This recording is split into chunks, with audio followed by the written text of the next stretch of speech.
Vous êtes aux 20h de la chaîne africaine, donc voici le sommaire. C'est fait, Roch-Marc Christian Kaboré a été investi aujourd'hui 28 décembre dans la somptueuse salle du Palais des Sports Ouaga 2000. Cette cérémonie solennelle a connu la présence de ses homologues africains et d'ailleurs les échos de la cérémonie à suivre dans cette édition. Qu'est-ce que les citoyens burkinabés attendent du second mandat du président Roch-Marc Christian Kaboré? Renforcement de la sécurité, emploi des jeunes, bref, les attentes des populations sont nombreuses. Vous les entendrez dans quelques minutes. Et puis au Niger, la population était aux urnes pour élire leur président hier dimanche 27 décembre. Le président sortant Mahamadou Issoufou n'a pas été candidat à ces élections après avoir bouclé ses 2 mandats. Que peut-on retenir de ces 2 mandats à la tête du Niger? On en parle dans cette édition. Mesdames, Messieurs, merci de nous recevoir. Le président réélu du Burkina Faso a désormais plein pouvoir pour entamer son 2e mandat et dernier mandat constitutionnel. Roch-Marc Christian Kaboré a prêté serment ce jour même, ce lundi 28 décembre, dans la cuvette du Palais des Sports de Ouaga 2000 en présence de nombreux chefs d'État africains et chefs de mission diplomatique accrédités au Burkina Faso. Vous suivrez le compte-rendu de cette cérémonie solennelle d'investiture avec Achille Ouedraogo et Franck Aristide Jeffa. 3 temps forts ont marqué cette cérémonie solennelle d'investiture du président réélu. Le serment de Roch-Marc Christian Kaboré, l'acte solennel d'investiture par le président du Conseil constitutionnel et le discours officiel du nouveau président. Ainsi donc, le patron des juges constitutionnels invite le nouveau président à être le chef de tous les Burkinabés. Il a aussi appelé le nouveau président à être le garant de la nation burkinabé. Dans cette fonction aussi noble que délicate, vous incarnerez la nation tout entière et ses valeurs. Aussi, vous portez désormais le destin de tout un peuple, attaché aux valeurs de démocratie, de liberté, de paix et de justice. Vous êtes le garant de toutes ces valeurs, consacrées par notre loi fondamentale et aussi des instruments juridiques régionaux et internationaux que notre pays a ratifiés. Placez les intérêts du peuple burkinabé qui vient de vous porter une seconde fois aux plus hautes fonctions du pays au-dessus de toute autre considération. Les thèmes du serment que vous venez de prononcer doivent être votre boussole tout au long de votre mandat. Excellence, Monsieur le Président du Faso, vous avez exercé votre premier mandat dans un contexte sécuritaire difficile marqué par des attaques terroristes, avec pour corollaire de nombreuses pertes en vie humaine et le déplacement des populations en grand nombre. Cette situation a impacté la tenue des élections dans ces localités où les populations n'ont pu exercer leur droit de vote. Je n'oublie pas également la pandémie de la Covid-19 qui met à mal la survie de nos populations et l'exigence des populations, surtout dans sa phase jeune. Pour sa part, Roch-Marc Christian Kaboré a salué l'ensemble des populations pour cette confiance renouvelée. Le Burkinabé, par la présente cérémonie d'investiture du président du Faso, élu au suffrage universel le 22 novembre dernier, entame une nouvelle étape de la vie démocratique de notre pays. En ce moment solennel, je réitère mes sincères remerciements à l'ensemble de mes compatriotes de l'intérieur et de l'extérieur pour la confiance renouvelée à travers le nouveau contrat social que nous avons scellé. Il me plaît de saluer la présence d'éminentes personnalités nationales et étrangères venues des 4 coins de la planète pour être témoins de ce moment historique qui honore le peuple burkinabé. Le président réélu a aussi traduit sa reconnaissance aux dévanciers, notamment ceux dont le sacrifice restera à jamais gravé dans les mémoires, a-t-il indiqué. Je tiens à saluer particulièrement la mémoire des héros nationaux des martyrs de l'insurrection populaire des 30 et 31 octobre 2014 et du coup d'État du 16 septembre 2015. Leur sacrifice n'aura pas été vain, car nous continuons à écrire de belles pages de notre histoire commune pour la défense de la démocratie et de l'état de droit dans notre pays. Distinguées personnalités, mesdames et messieurs, ces 5 dernières années, notre pays a été la cible de groupes armés terroristes, dont les actions ont mis en mal nos efforts de développement, notre cohésion sociale et notre vivre ensemble. Cependant, Avec le courage des fils et des filles de notre pays, le Burkina Faso est resté debout et continue sa marche héroïque vers un développement économique et social inclusif. Devant ses pairs et l'ensemble des délégations étrangères, le chef de l'État burkinabé a pris l'engagement de protéger les populations, mais aussi et surtout de faire de la question de la réconciliation nationale une priorité. Et pour une cérémonie aussi solennelle, il y va de soi que la presse soit mobilisée. Pour aujourd'hui, vous le verrez, les hommes de médias n'avaient pas accès à la salle pour le cérémonial. C'est sous un chapiteau installé dans la cour qu'ils ont suivi l'activité. Certains journalistes n'apprécient pas cette façon de faire. Ils dénoncent des conditions de travail difficiles. D'autres, par contre, apprécient cette méthode qui, selon eux, facilite le travail. Achille Ouedraogo, Aimé Sawadogo. La couverture médiatique de l'investiture du président n'a pas été au goût d'un bon nombre de journalistes qui n'ont pas eu accès à l'intérieur de la cuvée du Palais des Sports de Ouaga 2000. C'est dans la cour du dit palais, sous un chapiteau, que les hommes de médias ont suivi sur un écran géant le cérémonial. Bien que par moments, les caméramens et photographes étaient autorisés à avoir accès à l'intérieur de la salle pour des images, bon nombre d'entre eux ne sont pas satisfaits des conditions de travail. On a constaté que ce n'était pas facile. Déjà, on était à l'accueil, à l'arrivée des chefs d'État, on était dehors et on a vu un peu les conditions difficiles dans lesquelles on était. Et on a dû négocier justement pour qu'on puisse avoir juste un bout de temps pour avoir des images à l'intérieur. On a eu gain de cause, mais là où on nous a soutenu, c'était vraiment d'avoir des images qu'on voulait. Et toutes les images, quand on verra à l'antenne, ce sont des images en plongée. Et vraiment de loin, ce n'est pas évident que les téléspectateurs puissent apprécier ces images. Et en même temps, ça démontre les conditions dans lesquelles on a travaillé. Pour Issa Sigiré, des éditions Le Pays, sur le plan professionnel, les organisateurs enlèvent quelque chose de fondamental aux hommes des médias. Dans la mesure où le reportage, c'est avant tout vivre le cérémonial et vivre aussi ce qui se passe à côté. Nous avons regardé aujourd'hui comme tout Burkinabé et là on nous enlève quelque chose d'important. Et nous avons regardé ce que les caméramans et ceux de la régie ont voulu que nous voyions. Alors que ce n'est pas ça notre boulot. Notre boulot c'est de regarder là où le Burkinabé lambda ne voit pas, lui dire ce qui s'est passé, lui dire comment les choses se sont déroulées. Et aujourd'hui nous sommes dans l'incapacité de dire honnêtement et clairement que nous avons vu tout ce qui s'est passé. Et là ça laisse un vrai goût d'inachevé et un goût vraiment très amer. Si certains hommes de médias sont mécontents de la situation, d'autres par contre s'en réjouissent car cela facilite le travail. Alors c'est vrai qu'on était de loin parce qu'on n'était pas à l'intérieur, on n'était pas dans l'enceinte du Palais des Sports. Néanmoins, on avait la retransmission en direct du son et des images. Donc pour le coup, ça n'a pas trop gêné. Je pense peut-être... après, moi je suis en télé, donc j'ai pas filmé cette fois-ci parce que je me suis dit qu'il valait mieux laisser ça à la chaîne nationale et aux agences de presse et je récupérerai les images après. Et puis, on a aussi reçu le lien pour télécharger les images, ce qui nous facilite dans un sens le travail. Étonnamment, je trouve que ça a plus facilité que d'habitude parce que ce Palais des Sports est assez difficile pour travailler en tant que journaliste. On l'a vu encore dernièrement au FESPACO. C'est très difficile, l'endroit est petit, on se presse tous les uns contre les autres.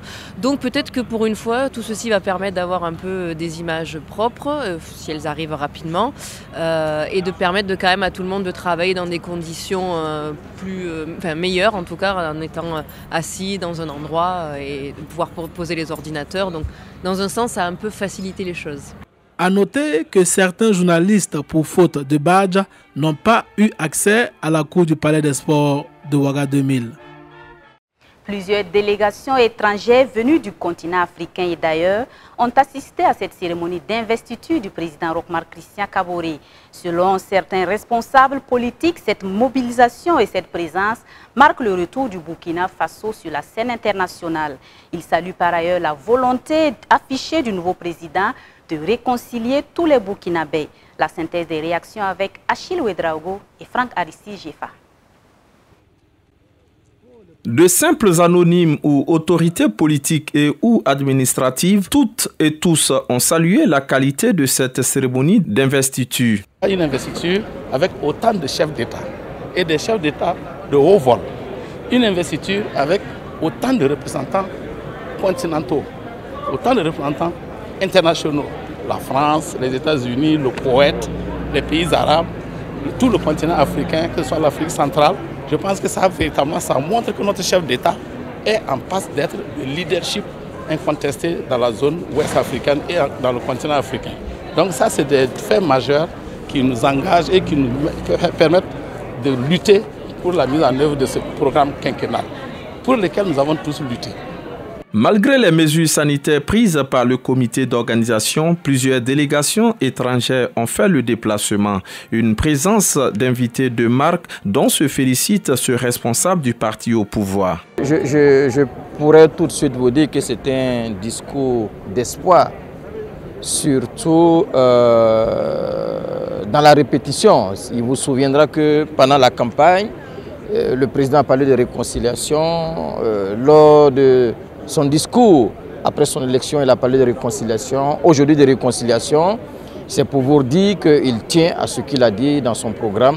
Donc nous sommes sûrs et certains que beaucoup d'activités seront menées. Surtout que déjà, bien avant les élections, nous avons vu pas mal d'activités qui ont été déroulées, nonobstant les attaques qui venaient de partout. Donc je peux vous rassurer que c'est un discours d'espoir.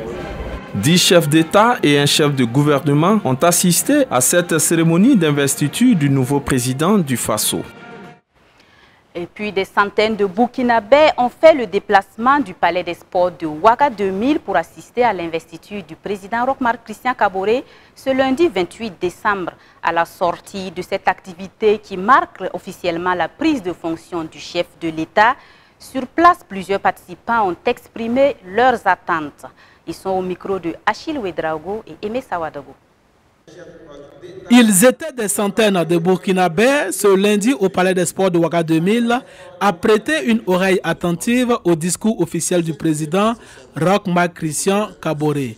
De la question sécuritaire à la réconciliation nationale, les attentes des Burkinabés sont nombreuses. Réellement qu'ils mettent le focus sur les femmes. Parce que malheureusement dans son discours, je n'ai pas vu ressortir réellement, en tout cas, le focus sur les femmes, alors que nous savons que les femmes représentent plus de 52% de la population du Burkina Faso.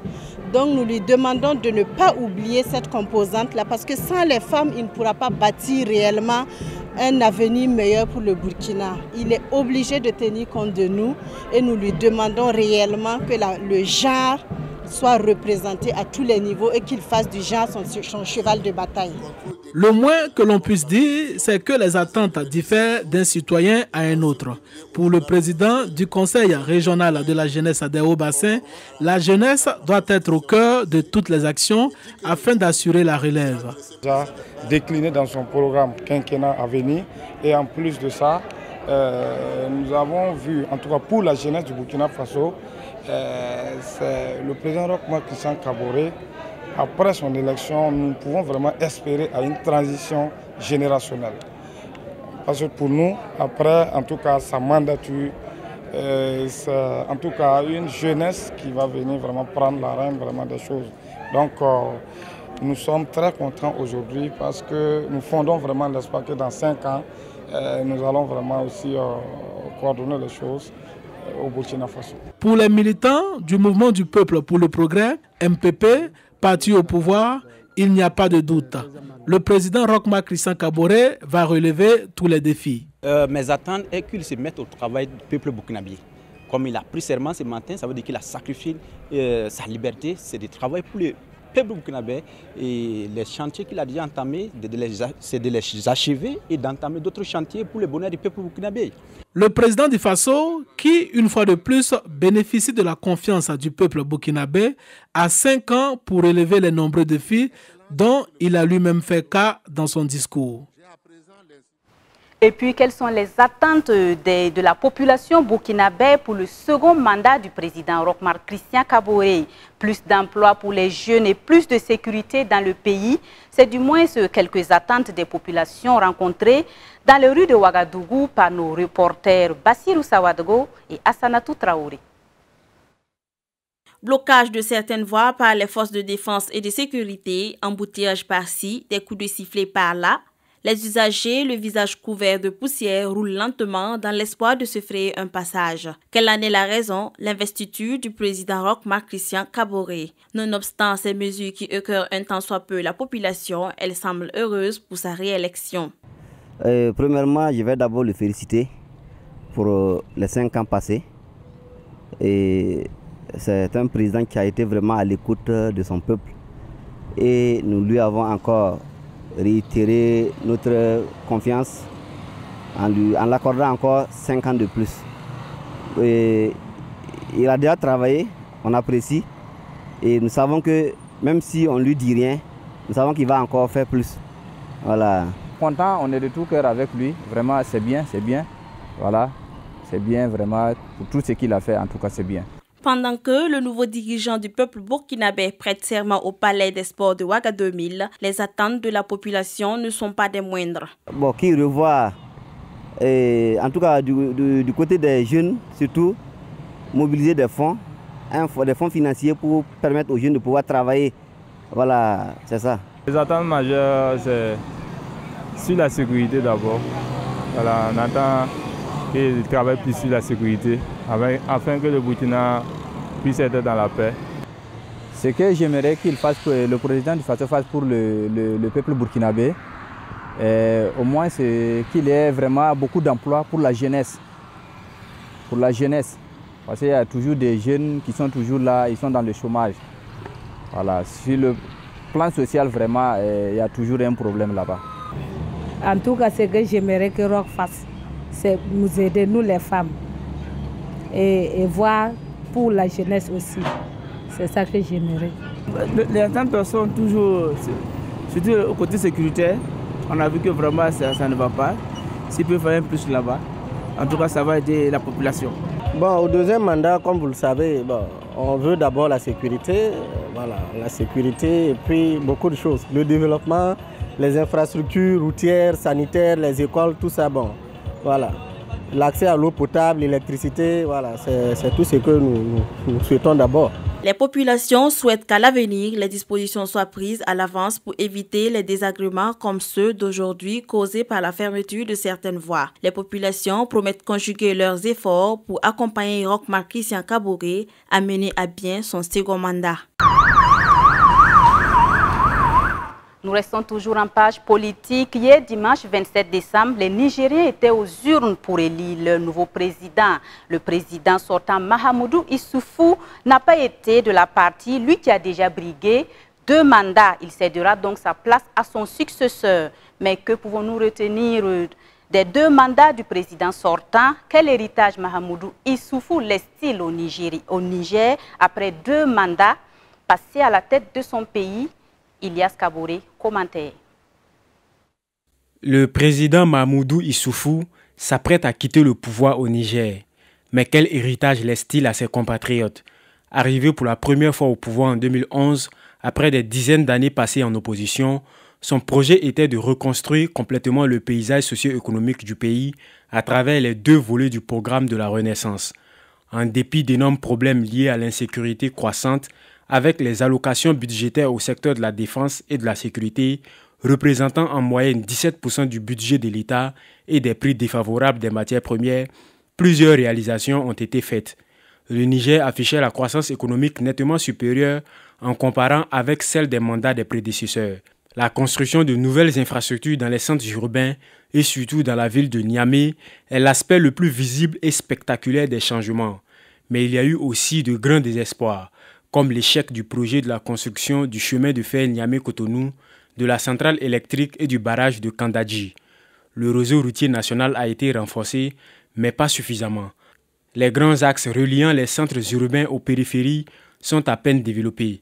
L'initiative Les Nigériens nourrissent les Nigériens, initiée en 2011 pour rompre avec la logique d'assistant, a montré ses limites, posant la question sur la nécessité de redynamiser l'agriculture autrement. Un autre aspect important concerne le développement du système d'enseignement.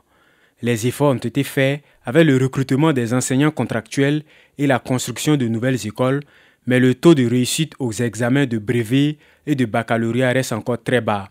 Les nouvelles universités publiques ont été créées, mais le défi principal reste la qualité et le contenu des enseignements qui seraient adéquats avec le marché d'emploi. Sur le plan du développement des services de santé, 2 hôpitaux nationaux de référence ont été construits, ainsi que d'autres infrastructures sanitaires, alors que les zones rurales restent encore largement dépourvues des centres de santé intégrés et des maternités. Les 2 mandats de Mahamadou Issoufou laissent également en héritage l'exploitation du bloc d'Agadem.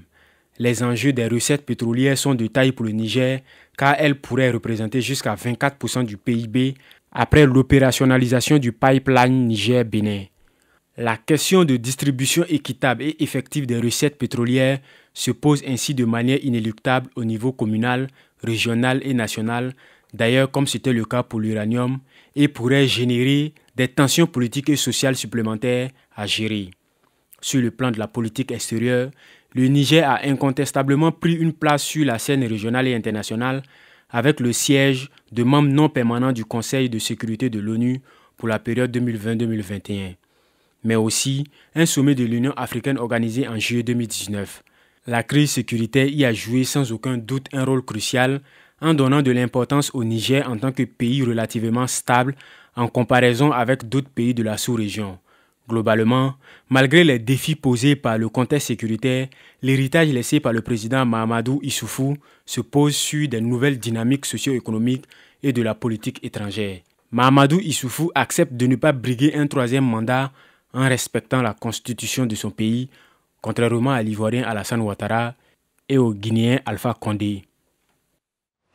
Revenons au Burkina Faso. Le réseau ouest-africain pour l'édification de la paix WANEP est satisfait de sa participation aux élections du 22 novembre dernier. Il s'était investi du rôle de prévenir et d'éradiquer toute forme de violence électorale, un objectif qui a été largement atteint. Et pour garder le cap, le WANEP a organisé un atelier ce lundi 28 décembre pour davantage renforcer les capacités de ses moniteurs. Ils étaient 25 moniteurs à recevoir cette formation ici à Ouagadougou même. Bassirou Sawadago, Mamadou Souare, reportage. C'est dans le cadre de la réalisation du projet de mise en place d'un dispositif d'alerte précoce et de réponse rapide, mais aussi de renforcement des capacités des jeunes et des femmes pour la préparation et la tenue d'élections apaisées au Burkina Faso en 2020 que le réseau ouest africain pour l'édification de la paix WANEP Burkina organise cet atelier de capitalisation au profit de ses moniteurs issus de la société civile. Ces différents moniteurs contribueront d'une manière ou d'une autre à la tenue d'élections apaisées dans notre pays. Donc à travers la mise en œuvre de ce projet, ça nous a permis d'abord à renforcer la capacité de 90 organisations de la société civile, des jeunes et des femmes issus des 45 provinces du Burkina Faso.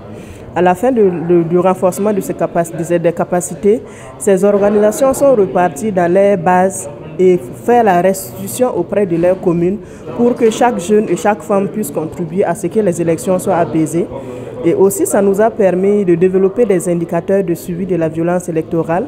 Ces indicateurs ont été validés par des organisations de la société civile qui ont été recrutées sur la base des critères bien spécifiques. Et ces indicateurs aussi ont été présentés aux moniteurs communautaires, 65 moniteurs communautaires qui se sont exercés à l'utilisation de ces moniteurs à travers une plateforme que nous avons mise en place, nommée la plateforme Burkina Elect. Durant cet atelier de capitalisation, il s'agira pour les participants de faire le bilan de la contribution du projet à la conduite d'élections couplées apaisées au Burkina Faso en novembre 2020. Mais selon la coordonnatrice, ce projet de WANEP Burkina ne saurait se limiter qu'aux élections du 22 novembre dernier. Et les moniteurs qui sont avec nous, ce n'est pas les moniteurs juste après les élections, on va les laisser pour dire que l'élection est finie. C'est les moniteurs qui travaillent toujours avec nous depuis des années. Ils sont issus ou elles sont issus d'organisations de la société civile. Ils travaillent de façon bénévole Et ça fait que l'action continue toujours. Parce qu'après les élections, le système d'alerte précoce de WANEP n'est pas ponctuel. C'est un système vraiment permanent. Donc ça fait qu'on continue toujours à travailler avec ces moniteurs sur le terrain. Raison pour laquelle il est important pour nous de faire cet atelier de capitalisation pour voir comment est-ce que nous avons travaillé, quelle évaluation faite, qu'est-ce qui a marché, qu'est-ce qui n'a pas marché.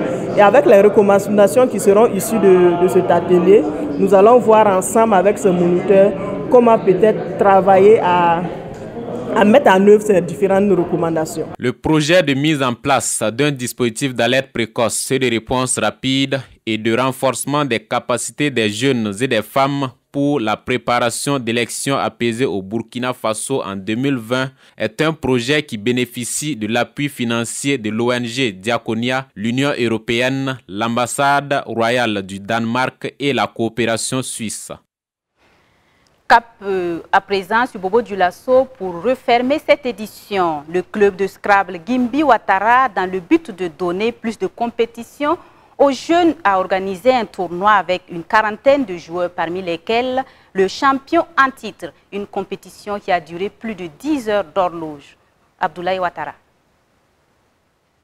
Promouvoir la pratique du Scrabble à l'échelle nationale et internationale, contribuer à l'émergence du Burkina Faso et entretenir un bon climat de collaboration entre les membres du club et les participants, tel est l'objectif de cette compétition de jeux de Scrabble. Une compétition qui a réuni tous les champions du Scrabble burkinabé. Le président de la Fédération burkinabé de Scrabble salue cette initiative. Une compétition qui revêt une importance pour la Fédération nationale, en ce sens que c'est une activité qui contribue au renforcement du Scrabble, à la promotion du Scrabble et à la montée en puissance des compétiteurs Scrabbleurs. Donc ça prépare donc les Scrabbleurs aux compétitions internationales, africaines, voire mondiales. Donc ce genre d'initiative, nous encourageons énormément.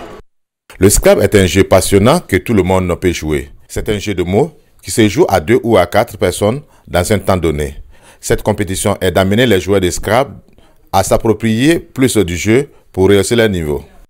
Nous avons quand même organisé cette compétition de fin d'année pour quand même amener les animateurs de Bobo Dioulasso en matière de Scrabble, qui sont les différents clubs et les sympathisants, à pouvoir quand même s'approprier plus de la notion de Scrabble, du jeu de Scrabble, de tous les contours de Scrabble, afin de pouvoir quand même rehausser le niveau en matière de compétition, en matière de jeu de Scrabble, pour pouvoir affronter aussi bien les compétiteurs nationaux que les compétiteurs internationaux, dont nous souhaiterons être vraiment au pic vraiment de cette compétition internationale. La finale de cette compétition de Scrabble a opposé le champion en titre Abdul Karim Wandaogo à Amadou Sall. Après 2 rounds de 15 minutes chacun, ils étaient à égalité. Il a fallu un 3e round pour connaître le vainqueur. À la fin, c'est Amadou Sall qui sort vainqueur avec 444 points contre 331 pour le champion en titre. C'est un sentiment de joie parce qu'il y a longtemps que nous on joue au Scrabble, depuis tout petit, depuis que je suis en classe de CM2. Voilà, mais au Scrabble, il y a 2 variantes. Il y a le classique et il y a le duplicate. Ce soir, on a joué au classique.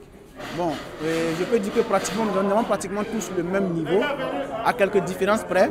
Et moi, j'étais confiant parce que je sais que si au classique, ce qui prédomine beaucoup, quand vous avez pratiquement le même niveau, c'est le facteur chance. Voilà, c'est vrai qu'il y a le travail, mais quand vous faites de bons tirages, bon, il va de soi que vous allez faire une bonne partie. La petite finale a opposé Ousmane Lengani à Constantin Ouedraogo, qui s'est soldé par la victoire de Constantin Ouedraogo. Les 4 premiers repartent chacun avec une enveloppe financière. Les organisateurs de cette compétition se disent satisfaits de l'organisation de cette compétition. C'est tout pour cette édition. Merci de l'avoir suivi. Passez d'agréables moments en compagnie de la chaîne africaine.